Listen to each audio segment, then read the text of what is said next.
Hola, mi nombre es Ángela Gómez y aquí comienza Ella Soy, el programa de las mujeres de France 24. Hoy hablaremos de las que sobreviven y resisten cuando tiembla la tierra. En Colombia, las voluntarias acuden en la protección de las familias que sobrevivieron al terremoto del 10 de agosto. Los refugios se alzan en las ciudades afectadas y las necesidades son interminables. Les contamos desde Pereira. 2 meses después de los terremotos de Venezuela, ¿qué viene ahora? Las mujeres ponen sus esperanzas en la reconstrucción de sus hogares y en la protección de hijas e hijos. Miles en los albergues se esfuerzan por superar la pérdida, mientras un número desconocido de muertos sigue bajo los escombros. Aún en el temblor, la vida se abrió camino en Indonesia. Les contamos la historia de una cesárea de emergencia a la luz de las linternas y con el suelo moviéndose en la sala de operación. Madre e hija sobrevivieron al terremoto del 15 de agosto, mientras el país llora más de 100 fallecimientos. El 10 de agosto tembló en Colombia. Más de 300 personas fallecidas y más de 4.500 heridos son apenas una parte de lo que cuentan las zonas de desastre. En medio de los escombros, la vida volvió a empezar para quienes sobrevivieron a la destrucción de sus hogares, pero desde ceros. Les contamos la experiencia de las mujeres voluntarias en Pereira. La doctora Laura Castaño hace voluntariado en el Parque La Libertad. Te estrenaron esa bañera que te traje, mi amor. Ay, qué linda. ¿Cómo están? ¿Bien y ustedes? ¿Cómo está? Una de las zonas más vulnerables de Pereira y también una de las más castigadas por el terremoto. Ella se concentra en proteger primero a los más pequeños. Estamos ante una comunidad que tiene que bañar a sus niños con pañitos húmedos, porque aquí no hay agua. Su objetivo es reubicar a las familias en entornos sin riesgo sanitario. Yo he cogido algunos núcleos de familias, entonces la idea es conseguirles habitaciones, llevarlos hasta estas habitaciones cuando tienen niños, mirar las mamás de estos niños qué saben hacer para conseguirles trabajo. Mientras tanto, las ayudas siguen fluyendo desde lugares como la Casa de la Mujer de Pereira. Aquí las voluntarias entregan kits con enfoque de género y de salud sexual. Inicialmente se pensó en que fuera para mujeres gestantes, para niños, niñas, y se estaban pidiendo precisamente los kits de aseo femenino, los kits para los niños, la leche. Llegan las ayudas, pero también el acompañamiento. Magda Calderón está en 10º semestre de psicología. Viajó desde Antioquia para ayudar a niñas y niños pereiranos. Los niños han tenido un acompañamiento especial junto con los padres, como para ir acoplándonos a la nueva vida que tienen en este momento. Procesar la pérdida y seguir poco a poco en la zona de desastre. Más de 2 meses ha resistido Venezuela después de los 2 terremotos de magnitud 7,2 y 7,5 que cambiaron para siempre la demografía del estado de La Guaira. Bajo las montañas de cemento hay un sinnúmero de desaparecidos y en la superficie hay luto por unos 6.500 muertos. Les traemos las historias de 3 mujeres que se aferran a lo poco, mientras siguen cuidando a los suyos y esperan que se haga realidad una anhelada reconstrucción. Víctor Calderón tiene 22 años, lleva 2 meses en este refugio, el mismo tiempo que tiene su embarazo. Después de perderlo todo junto a su esposo y a su hija, no hay tiempo para llorar. Bueno, ellos a mí me enseñaron que tengo que seguir adelante, pues. No les gustaba que yo llorara, que si le llegara a pasar algo no me quería ver llorando y aquí estoy pues en la lucha. Así lo aprendió de su familia, de la que hoy queda muy poco. Perdió 23 seres queridos, pero se aferra a su embarazo. Bueno, ahorita estoy bien porque llegó una bendición a mi vida, pues.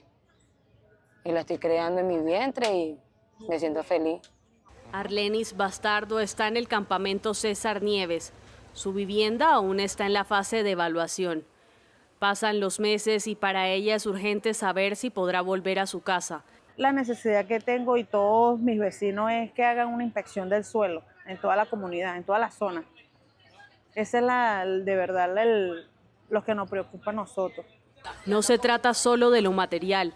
Con la pérdida de seres queridos y de los muros a su alrededor, se fue también su seguridad. El campo de golf de Tanaguarenas, en su día símbolo de opulencia, hoy ha reemplazado un césped cuidado por carpas de sobrevivientes. Yelibet Peña perdió a su esposo y a uno de sus hijos. No es fácil llevarlo, es despertar día a día sin tu hijo, tratar de llevar un dolor que no se puede vivir. Dice que ha recibido asistencia psicológica, pero para ella no es suficiente. Su pérdida es imposible de superar. Ahora su anhelo es volver a tener una casa, sepultar a su hijo en un jardín florecido y sentirse protegida. Es lo que yo anhelo, tener mi casa para que mi hija se sienta más tranquila, donde mi hija, ella se sienta segura. Más de 12.000 personas siguen en refugios temporales a lo largo de La Guaira. Siguen resistiendo la precariedad, a la espera de que el gobierno concrete las ayudas para reconstruir sus hogares. El Fondo de Poblaciones de Naciones Unidas es una de las organizaciones que ha prestado asistencia en Venezuela. Las mujeres en estado de gestación han sido una de las prioridades. Por eso quisimos invitar a Alejandra Corao Castés, asesora regional de salud sexual y reproductiva del Fondo de Poblaciones de las Naciones Unidas. Alejandra, muchas gracias por estar en Ellas Hoy. Muchas gracias, Ángela, muchas gracias a ellas y muchas gracias a France 24 por realmente darle espacio a esta problemática tan importante. Pues empecemos entonces, si te parece, hablando de los servicios que han llevado ustedes a los campamentos de refugiados. Victory, una de las protagonistas de nuestros reportajes en este programa, descubrió su embarazo gracias a una ecografía que le fue realizada por trabajadores de la UNFPA. Así es. Bueno, como te digo, este quizás es un tema que no se toca, pero que es absolutamente prioritario. Las necesidades de las adolescentes y mujeres en situaciones de emergencia son muy particulares y urgentes. Por supuesto, toda la atención generalmente se va a techo y alimento, pero se descuida muchas veces la importancia de la atención en salud sexual y reproductiva. Y las mujeres van a seguir embarazándose, van a seguir teniendo hijos y pueden tener complicaciones. Uno de los casos que rescatamos, además de este que mencionas, de que se le diagnosticó el embarazo con una ecografía, fue otra que sabía que estaba embarazada, que le cayó la casa encima y que lo único que quería escuchar era ese mensaje de tu hijo está bien, que le fue proporcionado por la ecografía que se le hizo en una tienda de campaña del gobierno de República Dominicana, que a su vez habían sido entrenados por equipo de UNFPA en República Dominicana, y gracias a la articulación entre Dominicana y Venezuela y el UNFPA pudo brindársele esa atención a las mujeres. Y esto es fundamental porque una tragedia como lo es un terremoto puede complicarse aún más cuando ocurre una muerte materna, cuando ocurre una muerte neonatal y cuando ocurren otros problemas en la esfera de la salud sexual y reproductiva, como por ejemplo la violencia sexual, que sabemos que aumenta exponencialmente en estos campamentos. Hablemos sobre eso, el riesgo de violencia sexual, el riesgo sobre todo de trata y de desaparición de mujeres y niños que suponen las emergencias de esta magnitud. ¿Cuál es ese peligro? Mira, Ángela, a nivel global, sin que ocurra ningún terremoto, 1 de cada 3 mujeres en el mundo va a sufrir violencia de género y violencia sexual en algún momento de su vida. Esa es una estadística global que tiene muchos años, por cierto. 1 de cada 3. Imagínense ahora un campamento en el cual las camas están unas al lado de la otra, sin separación entre mujeres y hombres, donde hay un solo baño, como vimos recientemente en el Chocó, en ese campamento, que tiene una cortinita así súper endeble, donde se bañan hombres y mujeres al mismo tiempo. Los riesgos de violencia sexual son realmente altísimos y de verdad no hemos encontrado todavía un solo campamento en el cual no haya habido un caso de violencia sexual en toda la esfera, por supuesto, de la violencia sexual de alguna de adolescentes y mujeres. Y ahí el rol del UNFPA es prioritario en 3 áreas importantísimas. El primer lugar es formar a los actores humanitarios, formar a la policía que cuida los campamentos, formar al personal que cuida los campamentos, formar a nuestros propios colegas del sistema de Naciones Unidas y a nuestros propios colegas de los actores humanitarios, de ONG, etcétera, etcétera, para que puedan orientar y prevenir los casos de violencia sexual.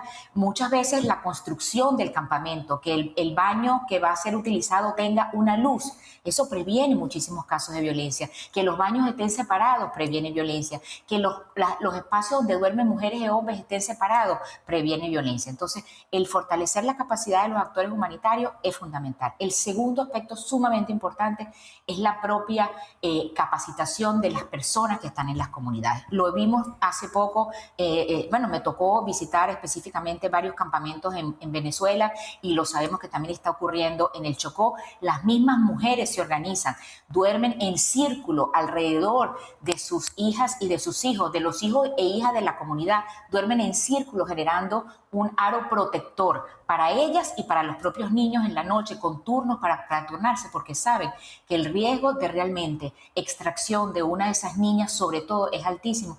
Imagínense la tragedia después de que se te cayó la casa, que perdiste todo y que además pierdas a una hija a los 6 años por la trata que existe. Es realmente una tragedia que afecta no solamente a esa mujer, a esa familia, a esa comunidad, es una tragedia realmente para el país. Y el tercer aspecto importantísimo es poder tratar todos los casos de violencia sexual, para evitar ese embarazo que puede ser consecuencia de la violencia sexual, para levantar el riesgo de una infección de transmisión sexual como por ejemplo el VIH. Entonces el tratamiento de todos los casos de violencia acompañados con apoyo psicológico es otro rol que juega, yo diría en este momento, solamente el UNFPA, garantizando ese servicio en muchos de los campamentos que están en este momento desplegándose. Pues Alejandra, muchas gracias a ti. Yo me quedo con el mensaje de unidad de las mujeres, de que entre mujeres nos protegemos y ayudamos a nuestros círculos y a nuestras redes humanas pues a superar esta tragedia. Muchísimas gracias. Y después de esta conversación vamos a continuar hablando de historias que traen esperanza aún en las situaciones más extremas. La vida prevalece, como le pasó a María, una mujer que fue sometida a una cesárea de emergencia y que terminó con el nacimiento de su hija Gempita. Vulnerables y en condiciones extraordinarias, pero ambas se cuentan como supervivientes del terremoto de 7,7 del 15 de agosto, por el que las muertes ya son un centenar. Mientras la tierra temblaba y se destruían las casas, caían puentes y edificios, María Florida Novo Kellen, de 39 años, daba luz a su hija en medio de la emergencia. Durante el terremoto agradecí a los médicos y enfermeras, incluso en los momentos más críticos, incluso cuando la habitación se derrumbó, no nos abandonaron. Fue sometida a una cirugía de emergencia 2 meses antes de tiempo y sobre un terremoto de 7.7 en la provincia de Nusa Tenggara Oriental. Fue una operación con linternas mientras el edificio se movía. Ni siquiera teníamos una lámpara, la lámpara estaba rota y la cirugía fue tan difícil.